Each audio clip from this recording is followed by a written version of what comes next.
जय श्री कृष्ण। आज की इस वीडियो में आप सभी सुनेंगे माघ मास महात्म्य के 11वें अध्याय की कथा। तो आइए सुनते हैं।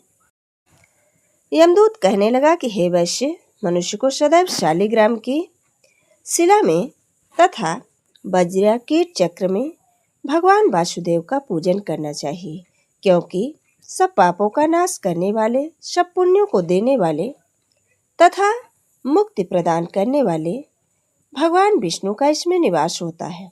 जो मनुष्य शालिग्राम की शिला या हर चक्र में पूजन करता है, वह अनेक मंत्रों का फल प्राप्त कर लेता है।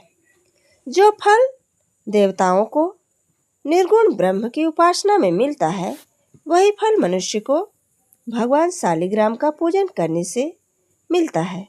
जो मनुष्य शालिग्राम का पूजन करते हैं, उन्हें यमलोक को नहीं देखना पड़ता। भगवान को लक्ष्मी जी के पास अथवा वैकुंठ में इतना सुख नहीं मिलता है जितना शालिग्राम की शिला या चक्र में निवास करने से प्राप्त होता है। स्वर्ण कमल युक्त करोड़ों शिवलिंग के पूजन से इतना फल नहीं मिलता जितना एक दिन शालिग्राम के पूजन से मिलता है। भक्तिपूर्वक शालिग्राम का पूजन करने से विष्णु लोक में वास करके मनुष्य चक्रवर्ती होता है।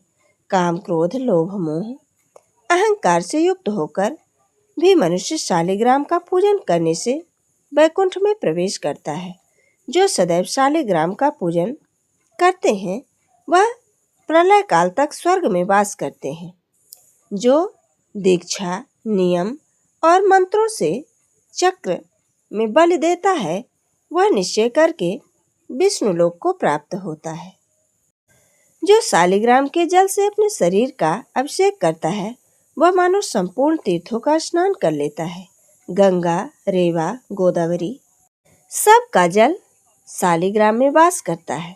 जो मनुष्य शालिग्राम की शिला के सम्मुख अपने पिता का श्राद्ध करता है, उसके पितर कई कल्प तक स्वर्ग में वास करते हैं।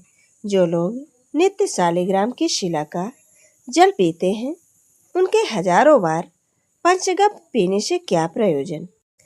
यदि शालिग्राम की शिला का जल पिया जाए तो सहस्त्रों तीर्थ करने से क्या लाभ। जहाँ पर शालिग्राम है, वह स्थान तीर्थ स्थान के समान है और वहाँ पर किए गए संपूर्ण दान, होम करोड़ों गुना फल को देते हैं। जो एक बूंद भी शालिग्राम का जल पीता है, वह माता के स्तनों का दुग्धपान नहीं करता, अर्थात गर्भाशय में नहीं जाता।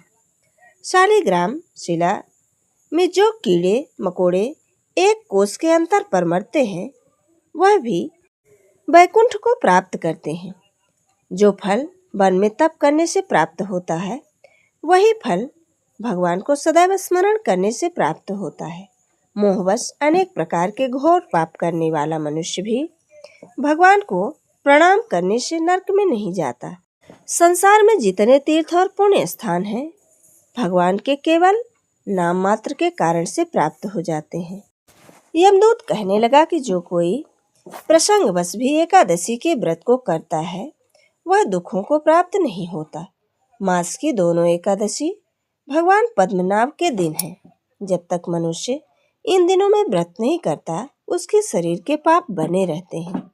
हजारों अश्वमेध, सैकड़ों वाजपेयी यज्ञ एकादशी की 16वीं कला के बराबर भी नहीं है। एकादशी के दिन व्रत करने से 11 इंद्रियों से किए गए सब पाप नष्ट हो जाते हैं। गंगा, गया, काशी, पुष्कर, कुरुक्षेत्र, यमुना, चंद्रभागा कोई भी एकादशी के तुल्य नहीं है। इस दिन व्रत करने से मनुष्य अनायासी वैकुंठ लोक को प्राप्त करता है। एकादशी को व्रत और रात्रि जागरण करने से माता पिता और स्त्री के कुल की 10-10 पीढ़ियां उद्धार पाती हैं और वह पीताम्बरधारी होकर भगवान के निकट रहते हैं। ये थी माघ मास महात्म्य के 11वें अध्याय की कथा। आगे का अध्याय हमारी अगली वीडियो में। जय श्री कृष्ण। राधे राधे।